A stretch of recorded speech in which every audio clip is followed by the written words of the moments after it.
నమస్తే, welcome to ఇహా TV. చైనాకు చెందిన పరిశోధకులు అమెరికాలోకి ప్రమాదకరమైన జీవ పదార్థాలను అక్రమంగా రవాణా చేస్తూ పట్టుబడుతూ ఉండడం తీవ్ర కలకలం రేపుతోంది. ఇటీవల మిచిగాన్ విశ్వవిద్యాలయం పరిశోధకురాలు యున్కింగ్ జియాన్, ఆమె స్నేహితుడు జున్యాంగ్ లియు ఫుసేరియం గ్రామినేరియం అనే ప్రమాదకరమైన ఫంగస్ ను స్మగ్లింగ్ చేస్తూ పట్టుబడిన ఘటన మరొక ముందే చైనాలోని వుహాన్లో హువాజోంగ్ సైన్స్ అండ్ టెక్నాలజీ యూనివర్సిటీకి చెందిన పిహెచ్డి విద్యార్థిని జూన్ 8న డెట్రాయిట్ మెట్రోపాలిటన్ విమానాశ్రయంలో FBI అధికారులు అరెస్టు చేశారు. గత వారంలో ఇది 3వ సంఘటనగా నమోదైంది. డెట్రాయిట్ విమానాశ్రయంలో చెంగ్ జువాన్ హాన్ ను అదుపులోకి తీసుకున్నప్పుడు ఆమె వద్ద 4 ప్యాకేజీలను అధికారులు స్వాధీనం చేసుకున్నారు. ఈ ప్యాకేజీలలో రౌండ్ వామ్లకు సంబంధించిన జీవ పదార్థాలు ఉన్నట్లు గుర్తించారు.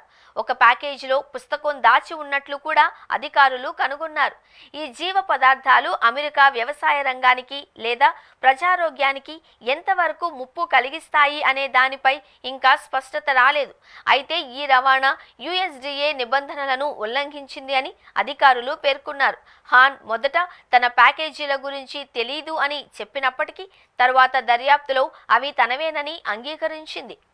చెంగ్ జువాన్ హాన్ పై అమెరికా ఫెడరల్ ప్రాసిక్యూటర్లు స్మగ్లింగ్ మరియు తప్పుడు ప్రకటనలు చేయడం వంటి అభియోగాలు మోపారు.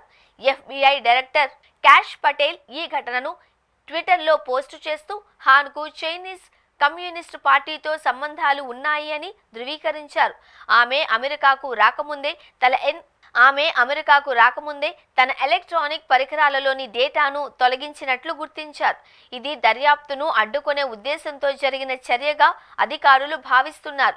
ఈ సంఘటన అమెరికా ఆహార సరఫరా మరియు వ్యవసాయ రంగంపై CCP దాడులకు సంబంధించిన ఆందోళనలను మరింత పెంచింది. గత వారం మిచిగాన్ విశ్వవిద్యాలయంలో పరిశోధకురాలిగా పనిచేస్తున్న యున్కింగ్ జియాన్, ఆమె స్నేహితుడు జున్యాంగ్ లియు ఫుసేరియం గ్రామినేరియం అనే ప్రమాదకరమైన ఫంగస్ ను అక్రమంగా రవాణా చేస్తూ పట్టుబడ్డారు. ఈ ఫంగస్ గోధుమ, బార్లీ, మొక్కజొన్న, వరి వంటి పంటలను నాశనం చేసే హెడ్ బ్లైండ్ వ్యాధికి కారణమవుతుంది. ఇది ప్రపంచవ్యాప్తంగా $1 బిలియన్ నష్టానికి దారితీస్తుంది. ఈ ఫంగస్ ఉత్పత్తి చేసే టాక్సిన్స్ మానవులు మరియు పశువులలో వాంతులు, కాలేయ నష్టం, పునరుత్పత్తి సమస్యలను కలిగిస్తాయని శాస్త్రీయ అధ్యయనాలు తెలుపుతున్నాయి. జియాన్ మరియు లియు ఈ ఫంగస్ ను మిచిగాన్ విశ్వవిద్యాలయం ల్యాబ్స్లో పరిశోధన కోసం ఉపయోగించాలి అని యోచించినట్లు FBI ఆరోపించింది. ఈ వరుస సంఘటనలు అమెరికా జాతీయ భద్రతపై తీవ్ర ఆందోళనలను రేకెత్తించాయి. US అటార్నీ జెరోమ్ గోర్గాన్ ఈ స్మగ్లింగ్ ను అగ్రో టెర్రరిజం ఆయుధంగా అభివర్ణించారు. ఇది అమెరికా వ్యవసాయ ఆర్థిక వ్యవస్థను దెబ్బతీసేందుకు ఉద్దేశించిన చర్యగా భావిస్తున్నారు. FBI మరియు US customs and border protection సంయుక్తంగా నిర్వహించిన దర్యాప్తు ఈ కేసులను వెలికితీసింది. యున్కింగ్ జియాన్ మరియు చెంగ్ జువాన్ హాన్లు చైనీస్ ప్రభుత్వం నుంచి నిధులు పొందినట్లు, CCPతో సంబంధాలు కలిగి ఉన్నట్లు ఆరోపణలు ఉండడం ఈ కేసులను మరింత తీవ్రతరం చేశాయి. మిచిగాన్ విశ్వవిద్యాలయం ఈ ఆరోపణలను తీవ్రంగా ఖండించింది. జాతీయ భద్రతను లేదా విశ్వవిద్యాలయ లక్ష్యాలను దెబ్బతీసే ఏ చర్యనైనా తాము సమర్థించబోము అని పేర్కొంది. ఈ పరిశోధనలకు సంబంధించి చైనీస్ ప్రభుత్వం నుంచి ఎలాంటి నిధులు స్వీకరించలేదు అని, ఫెడరల్ దర్యాప్తులో పూర్తిగా సహకరిస్తామని విశ్వవిద్యాలయం స్పష్టం చేసింది. అయితే ఈ సంఘటనలు విదేశీ పరిశోధకులు అమెరికా విద్యాసంస్థలను ఉపయోగించి సున్నితమైన పరిశోధనలు చేసే అవకాశంపై ఆందోళనను పెంచాయి.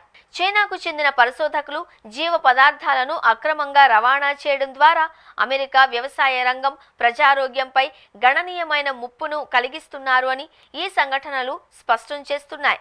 ఫుసేరియం గ్రామినేరియం, రౌండ్ వామ్ల వంటి జీవ పదార్థాలు వ్యవసాయ పంటలను నాశనం చేయడమే కాకుండా మానవులు, పశువుల ఆరోగ్యానికి కూడా హాని కలిగించగలవు. ఈ కేసులు అమెరికా బయోసెక్యూరిటీ నిబంధనలను మరింత కఠినతరం చేయాల్సిన అవసరాన్ని నొక్కి చెబుతున్నాయి. FBI, CBP దర్యాప్తులు ఈ రకమైన స్మగ్లింగ్ ను అరికట్టడంలో కీలక పాత్ర పోషిస్తున్నప్పటికీ ఈ సంఘటనలు భవిష్యత్తులో అంతర్జాతీయ పరిశోధనా సహకారంపై ప్రభావం చూపవచ్చు. ఈ పరిణామాలు అమెరికా భద్రతా సంస్థలకు కొత్త సవాళ్లను విసురుతున్నాయి. ఈ అక్రమ రవాణాను అరికట్టడానికి మరిన్ని కఠిన చర్యలు అవసరం.